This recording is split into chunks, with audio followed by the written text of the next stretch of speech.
Estamos com o professor João Ricardo Schneider, e o professor João Ricardo Schneider vai falar hoje sobre o seu curso História do Parapsiquismo. Como é que surgiu a ideia desse curso, professor? Esse curso ele vem de uma pesquisa que ele iniciou no ano de 2004, quando eu comecei a pegar todos os livros de história que eu encontrava e começava a procurar neles indícios de fenômenos parapsíquicos. E aí disso surgiu um artigo, do artigo surgiu uma conferência, um curso, do curso, aí agora nós estamos trabalhando para escrever o livro. Então já é um trabalho que vem sendo feito há bastante tempo. É interessante. E você começou em 2004, isso? 2004. Uhum. A partir da Conscienciologia ou foi antes da Conscienciologia? Eu sim, na verdade, desde a adolescência, dos 14, 15 anos, eu sempre gostei de ler. Mas a pesquisa direcionada da história do parapsiquismo foi em 2004, eu já estava na Conscienciologia desde 2002. Então já estava dentro do estudo da ciência. Dentre as personalidades que a gente conhece sobre a história do parapsiquismo, que foram um pouco de pessoas pioneiras que começaram a trabalhar com isso, a gente tem Pitágoras. Poderia falar um pouco sobre a importância de Pitágoras? Pitágoras, ele é uma personalidade que ele era um grego. Não só pela matemática, mas também pela... Não, na verdade, sim, se conhece... Não é colocado muito esse lado, né? Se conhece ele mais pela matemática, mas não era o principal dele. Não? O forte dele mesmo, assim, o veio dele principal mesmo, ele era um iniciado dos templos egípcios. Tem inclusive alguns pesquisadores que acham que ele nem era tão cientista assim, que ele era místico, porque ele é uma figura assim, ele é importante por quê? Porque, por um lado, ele foi uma pessoa que estudou nos templos egípcios e ele tornou público, assim, ou um pouco mais público, um conhecimento que antes era secreto. Então, do ponto de vista parapsíquico, ele teve essa importância, que ele pegou algo que era mais secreto e difundiu para o maior número de pessoas. Agora, para as academias, para os pesquisadores materialistas, gera um desconforto, porque ele, por um lado, é uma personalidade muito importante da história da matemática, mas, por outro, ele saía do corpo, ele tinha clarividência, ele lembrava de várias vidas dele, ele ensinava técnicas para que os alunos dele lembrassem de vidas anteriores. Então, para o pessoal que é materialista, ele é uma figura um pouco desconfortável. Então ele é importante por esses dois aspectos. Ele associou. Bastante rico, né?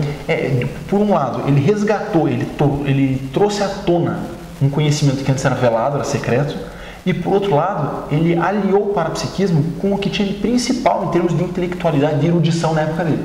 Então ele é uma figura bem importante mesmo. E se fala muito também sobre a disciplina pitagórica, né? Sim, isso aí disciplina pitagórica é o corpo de ideias que Pitágoras ensinava na escola dele. Porque Pitágoras fez uma escola que ele tinha centenas de alunos e o que surgiu como corpo de conhecimento dessa escola é a disciplina pitagórica. Tem vários vídeos aí na internet sobre o processo do parapsiquismo, mas poucos abordam a questão da história do parapsiquismo. Você poderia falar um pouco sobre assim, as referências principais, além de Pitágoras, além de Apolônio de Tiana? Quais as referências que você considera que o pesquisador que está começando agora a pesquisar a questão do parapsiquismo pode beber nessa fonte? Por exemplo, você tem o caso de Plotino. Né? Qual a contribuição de Plotino para o parapsiquismo? Plotino, ele foi um filósofo que ele viveu na cidade de Alexandria. Na verdade, ele nasceu em Nicópolis, mas ele foi para Alexandria para estudar filosofia e lá ele entrou em contato com outro filósofo que era o Amônio Sacas. E com o Amônio Sacas ele desenvolveu uma releitura da filosofia de Platão. E nessa releitura ele colocou como o principal objetivo do filósofo ter expansão de consciência.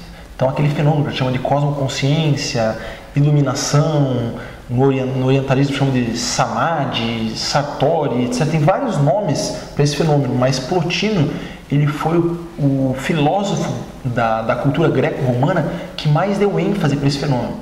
Nos livros dele, ele relata 4 experiências de cosmoconsciência que ele teve durante a vida. Ele era psicômetra, ele era clarividente e é um dos grandes pensadores da filosofia clássica, da filosofia greco-romana. Então, ele também é uma personalidade que alia o que tinha de mais avançado de conhecimento intelectual da época com o que tinha de mais avançado do ponto de vista parapsíquico. Plotino também é muito importante. Professor João Ricardo, fala um pouco sobre esse curso. Qual é a proposta do seu curso? O curso História do Parapsiquismo, nos moldes que nós damos aqui em Foz do Iguaçu, ele é um curso de 3 dias. E ele é dividido período da manhã, período da tarde. De manhã, a gente apresenta um panorama teórico, uma explanação geral da história do parapsiquismo, e que vai desde a antiguidade até a época contemporânea. No período da tarde, a gente seleciona 7 a 8 técnicas parapsíquicas para aplicar ao longo dos 3 dias. Então, a primeira técnica que a gente faz é uma circulação de energia do modo que os chineses faziam na antiguidade. Depois a gente faz um desbloqueio e ativação dos chakras, como os hindus faziam na antiguidade. Nós aplicamos uma técnica para a expansão de consciência, que o próprio Plotino usava. Depois a gente vai indo, tem técnica projetiva que o Swedenborg usava, tem técnica utilizando música, como os árabes usavam, como algumas outras escolas usavam. Nós temos técnica de energização, como o Mesmer usava. Então são várias técnicas que a gente vem reeditando elas para que a pessoa consiga ver como o parapsiquismo era aplicado na antiguidade. A gente sabe que a questão da ACIP, Associação Internacional do Parapsiquismo Interassistencial, ela tem esse foco da assistência, ajudar o outro, colaborar. E nem sempre isso foi feito, né? Nesse caso aí, o que você teria um caso para comentar? Na verdade, historicamente, com esse foco assistencial, muitas vezes é um fenômeno. Poucos grupos deram assim ênfase no processo da assistência. Mas isso não quer dizer que não havia assistência. A assistência era inerente de cada consciência. Então, em todas as linhas, toda situação que você for pesquisar, sempre tem consciências assistenciais ali. Mas elas são assistenciais por quê? Porque no desenvolvimento, da evolução delas, toda consciência, uma hora no seu desenvolvimento, vai sentir necessidade de fazer assistência. Porque chega uma hora na evolução que só você se sentir bem não é o suficiente. As pessoas ao teu redor têm que estar com nível de satisfação. Você veja, hoje tem gente extremamente rica que que gasta horrores de dinheiro numa noite, que compra carro de centenas de milhares de dólares, e a pessoa se sente bem com isso, se sente confortável com isso, mesmo olhando para o lado de fora do vidro e vendo miséria, vendo pobreza. Então, se a pessoa vive nesse nível de ostentação e não tem nenhum nível de compaixão com as pessoas que estão com dificuldade, ela está com algum tipo de problema, ela está com algum tipo de patologia. Então, ao longo da evolução, esse ímpeto de ajudar os outros, de transmitir bem-estar que você sente para outras pessoas, isso vai se desenvolvendo. Então, você encontra consciências assistenciais em todas as linhas, mas linhas que defendiam de maneira prioritária a assistência são poucas. A gente poderia, por exemplo, tinha um grupo perto da cidade de Alexandria, nos séculos 3 e 2 antes da nossa era, que eram chamados de terapeutas. Esses terapeutas, eles desenvolviam o parapsiquismo para fazer cura. Então eles passavam de cidades em cidades, locais em locais, atendendo as pessoas fazendo energização.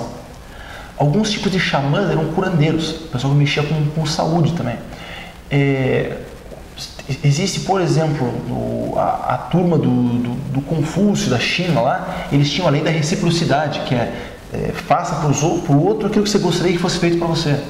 Até o pessoal do cristianismo fala da caridade, mas não é algo que era onipresente. Muitas culturas, sociedades usavam parapsiquismo por interesse pessoal, muitas personalidades usavam, agora mais atualmente, para se envaidecer, para fazer promoção. Muito na história se usou o parapsiquismo para manipular os outros. Então, a assistência é sinal de saúde, né? Então, ao longo da evolução, os sensitivos começam a voltar o interesse deles para a assistência, mas não é algo comum e inerente assim, a todas as linhas. Certo. Nesse seu curso você coloca sobre a questão de várias escolas, né? E poderia falar um pouco sobre a escola metapsíquica? Metapsíquica, ela é importante dentro da história do parapsiquismo, porque foi a primeira disciplina científica criada especificamente para estudar o parapsiquismo. Teve lá no século XVIII, teve o Mesmer, que era um médico que criou uma disciplina parapsíquica. mas ela era mais terapêutica do que científica. Mesmer criou mesmerismo e hipnose. Isso. A hipnose veio das técnicas de energização do Mesmer. Depois foi influenciar Freud. De certa forma influenciou também, porque a questão do inconsciente, veio tudo do sonambulismo e do transe que a turma que os alunos do Mesmer colocavam os pacientes deles. Mas a metapsíquica foi a primeira disciplina fundamentalmente criada para estudar o parapsiquismo. E abordagem científica, né? Sem misticismo. Isso. As primeiras academias científicas, as primeiras instituições científicas que foram estudar o parapsiquismo são da metapsíquica, que é a SPR, a ASPR, o IME, que é o Instituto Metapsíquico Internacional. Então, as primeiras instituições científicas para estudar o parapsiquismo são todas da metapsíquica. Muito do vocabulário, vários dos termos que a gente usa hoje são dessa época. Por exemplo, telepatia, ectoplasma, transe, médium, tudo isso é da época do pessoal da metapsíquica. Então, foi um grupo que contribuiu muito para o desenvolvimento aí do pensamento parapsíquico. A gente frisa muito a questão do aspecto científico, né? Mas seria interessante falar por que o misticismo é tão ruim. Acho que eu gostaria de ouvir um pouco disso dos seus estudos, até porque a pessoa que está, às vezes, assistindo a gente vai associar muito isso ao misticismo, né? Por que o misticismo, no caso, não tem serventia? Na verdade é o seguinte, quando a gente está lidando com algo que a gente não conhece bem, ou que extrapola o nosso conhecimento, ou que extrapola o nosso vocabulário, a gente tem dificuldade de explicar, de entender e de transmitir essa informação. Nesse cenário de falta de compreensão e falta de vocabulário, que é muito grande, que é comum, assim, quando você vai transmitir isso, você começa a criar alegorias, analogias, símbolos para explicar. Então, isso tudo é o que hoje a gente costuma chamar como misticismo. É a criação de alegorias, símbolos, discursos indiretos, fantasias. Então, assim, é um discurso que ele não é tão útil. Ele não é tão útil. Do ponto de vista da filosofia, o misticismo ele era a busca pela unificação com o cosmos. Então, se for do ponto de vista filosófico, o que a gente chama de misticismo não é negativo. Você buscar unificação é você buscar a cosmoconsciência, você buscar se conectar com o fluxo dos acontecimentos do cosmos. Então, não seria negativo. Mas a maneira com que o termo misticismo é usado hoje, ele acaba sendo até pejorativo. Isso é misticismo. Então, assim, é como se algo fosse fantasioso, fosse infantil até. Mas por que a gente não utiliza ou procura eliminar a utilização do misticismo? Porque hoje nós temos um discurso que é muito mais direto, objetivo, claro e preciso, que é o discurso científico, um discurso técnico. Então, se eu for descrever o mesmo fenômeno, eu posso dizer assim, usar símbolos, então, o fogo, o dragão, ou símbolos da alquimia. Eu posso usar símbolos para descrever uma situação, um evento, um fenômeno, ou posso usar uma linguagem técnica e científica. Estamos aqui sentindo o processo das energias, a ativação dos chakras, muito mais técnico, muito mais crível, né? Então, assim, evidente. A partir do momento que se tem um vocabulário técnico e científico para descrever um fenômeno, usar a abordagem mística é desnecessário, é ultrapassado já. Outro momento, outro contexto em que foi usado o misticismo. O misticismo ele era utilizado em épocas em que o parapsiquismo era perseguido. Então, quando os fenômenos parapsíquicos eram perseguidos, você tinha que criar alegorias e códigos para você poder falar daquilo sem que os outros soubessem. Não é a nossa situação hoje. Hoje a gente fala sobre isso e ninguém persegue a gente. Outra situação onde era utilizado o misticismo, as alegorias, os símbolos.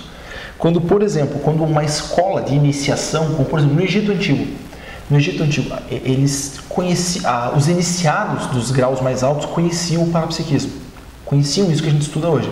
Só que eles tinham votos de silêncio e eles não eram autorizados a passar para o povo esse conhecimento. O que eles faziam então? Eles criavam mitos, criavam histórias, criavam lendas e ensinavam o povo esses mitos. E o povo repetia, caía no conhecimento popular e aquele mito era perpetuado. Só que aquele mito era uma maneira alegórica de transmitir um conhecimento dos iniciados. Então, quem conhecia os códigos utilizados daquele mito, conseguia ver que aquele mito era a transmissão de um conhecimento real, técnico. Mas eles usavam o povo para perpetuar aquele conhecimento de uma maneira que o povo não soubesse o que estava perpetuando. Entendi. Também não é realidade hoje. Então, de qualquer aspecto, de qualquer ponto de vista que a gente for olhar, abordar o parapsiquismo de maneira mística, alegórica e simbólica hoje é desnecessário. Hoje a gente tem vocabulário, tem abertura suficiente, tem conhecimento suficiente para tratar isso de maneira técnica, científica e objetiva. Agora, sobre o curso da história do parapsiquismo, quais os tópicos assim que você pode listar para o internauta que está lá querendo saber o que ele vai ter nesse curso?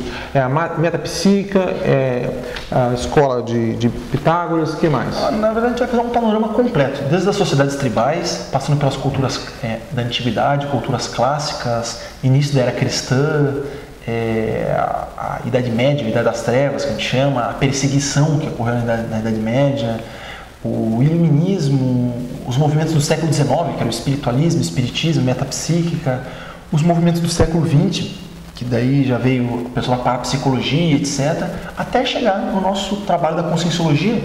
E o fechamento do curso é uma contextualização de como a conscienciologia se encaixa nessa história toda e qual é o objetivo dela, quais são os diferenciais dela para as linhas anteriores. Então é um panorama geral, desde o início da história até a nossa situação aqui hoje, trabalho da conscienciologia. Então você está convidado para fazer o curso História do Parapsiquismo com o professor João Ricardo Schneider pela ACIP. Muito obrigado. Obrigado.